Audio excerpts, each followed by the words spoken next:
ที่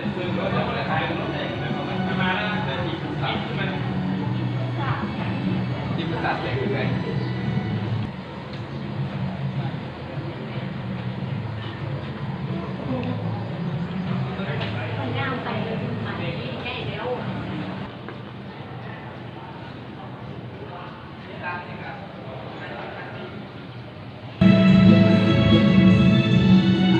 ปลายประสาทสัมผัส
saya yang lebih baca bahasa Arab mana pulang deh saya mau saya cek dengan mereka kata-kata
ผู้ใดจะใส่แล้วก็จิบเปล่าผู้ใด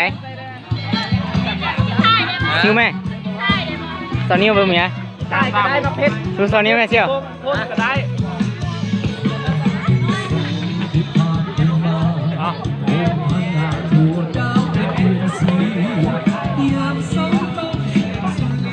โอ้เชียวมันมีให้ได้บ่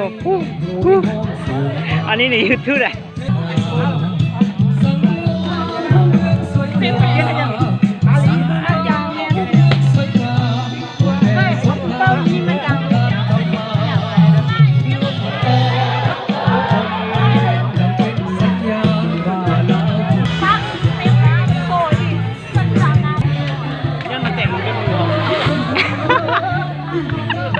เอาดีๆนะเนี่ยเชียว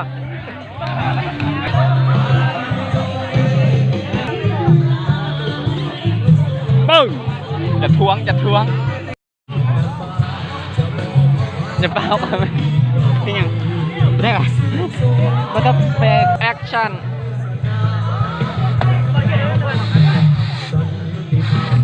นี่ยังแล้วไปจัง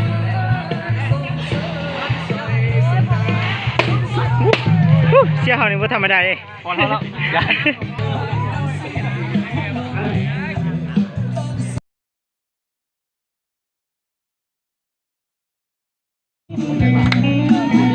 คนนี้อ่ะแนวนี้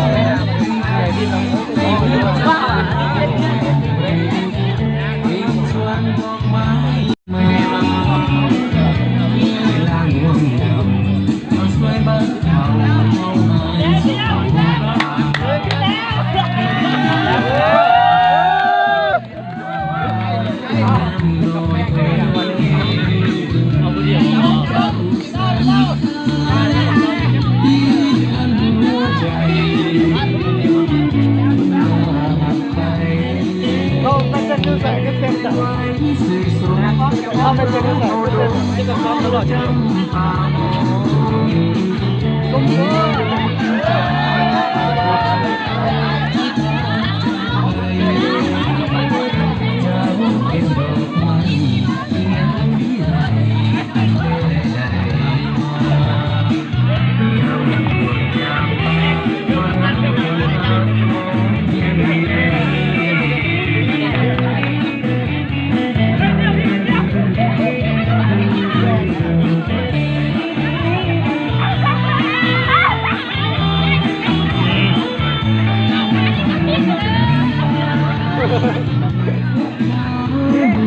คนจัง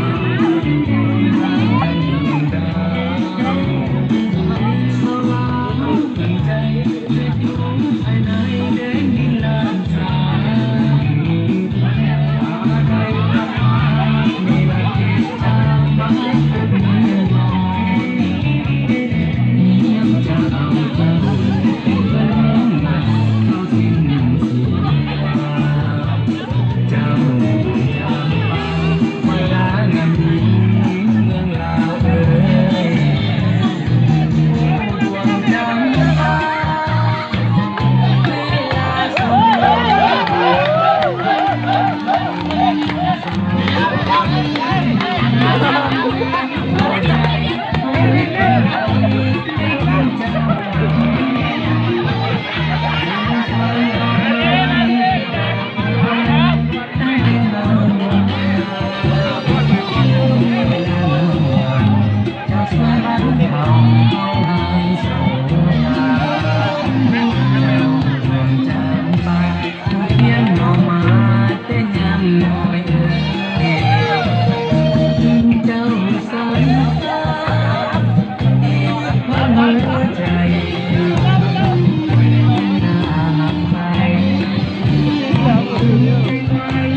ไปสามแล้วหนู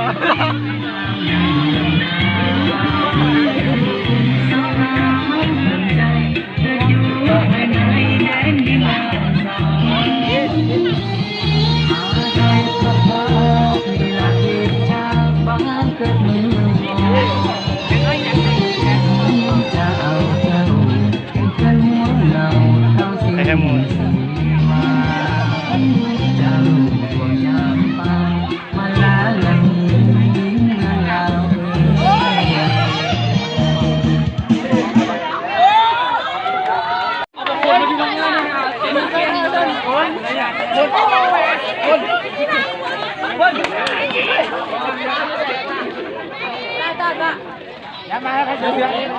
ไม่ไปพูดว่าอยู่นะ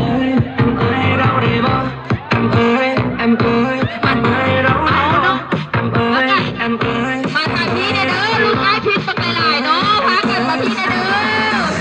ไอ้หัวใจน้องใบบ้อง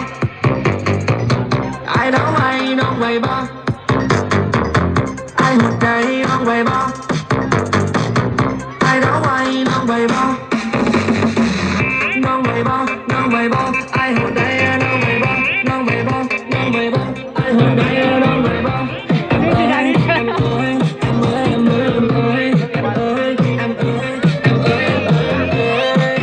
เบอร์เสียสีดำก็ได้นะ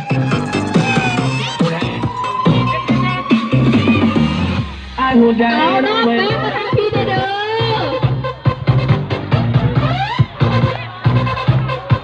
โอ้พี่เป็นแล้ว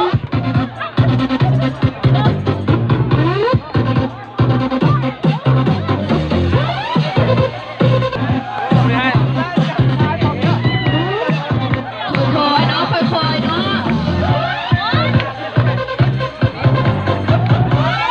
ผู้นั่งตะกอเพิ่นนี่เนาะ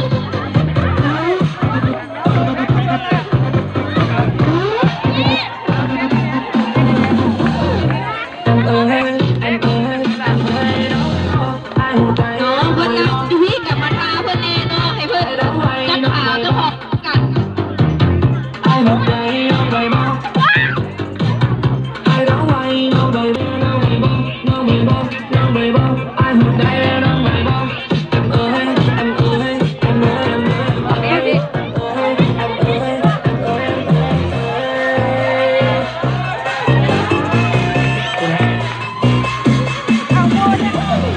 หัวใจน้องใบบ้อง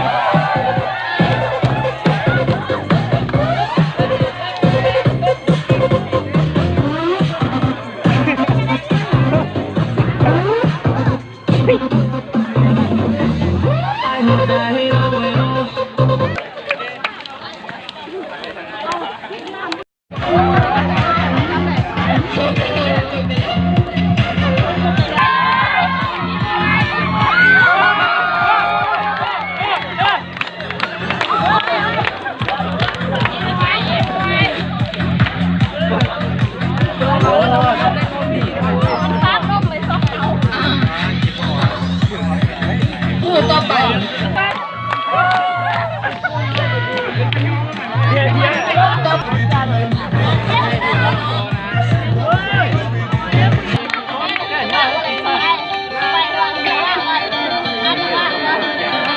โอ้ยข่าวดีใจแม่นออกไปพร้อมกับน้ำตุ้ยกัน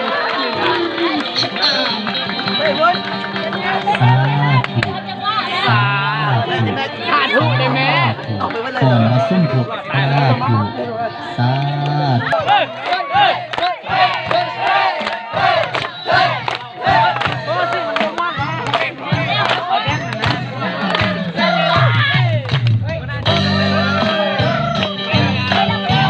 โอ้ยกูออกไปได้จังหวะนี้กับนี่เนี่ยเห็นไหมอาริตาออกไปได้ยังไงนี่ใครเด้อเว้ยโอ้กำลังเนี่ยหาหมวยตอนออกไปกูเป็นเรื่องนี้ เอาลูกแก้วนี่ให้ทานิด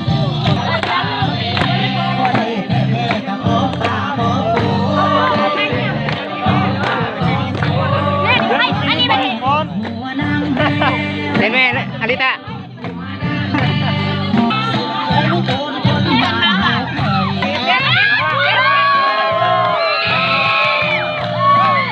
ผมมาแล้วผมเท